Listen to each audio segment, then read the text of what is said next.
كل سنة وانتم طيبين، رمضان كريم وعيد فطر مبارك.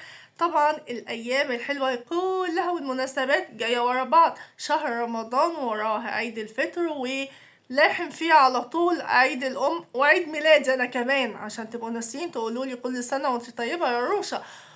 ناس كتيرة مش عارفين لغاية دلوقتي هو عيد الفطر يوم الجمعة ولا يوم السبت. أنا عن نفسي متأكدة، أو إحساسي الداخلي يعني اللي هو عمره ما بيكذب، إن هو يبقى يوم الجمعة، والله أعلم.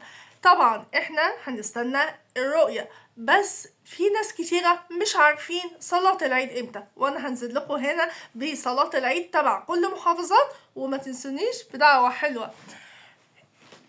في ان شاء الله في محافظة القاهرة الساعة 6:24، في الجيزة 6:25، الاسكندرية احنا 6:29، في الاسماعيلية 26 دقيقة، السويس 6:19، بورسعيد 26 دقيقة، الزقازيق 6:23، المنصورة 6:23، أسيوط 6:24، المنيا 6:26، بني سويف 6:25، الفيوم 6:26، أسوان 6:18، والعريش 6:14. يا ترى هو أنا نسيت حاجة؟ اللي لو أنا نسيت حاجة والمحافظة بتاعته مش موجودة ياريت يكتبلي وأنا هرد عليكم. كل سنة وانتم طيبين، عيد سعيد، وربنا يجعل كل أيامكم خير وفرح وسعادة وهنا وراحة بال، وده أحسن شيء في الدنيا كلها.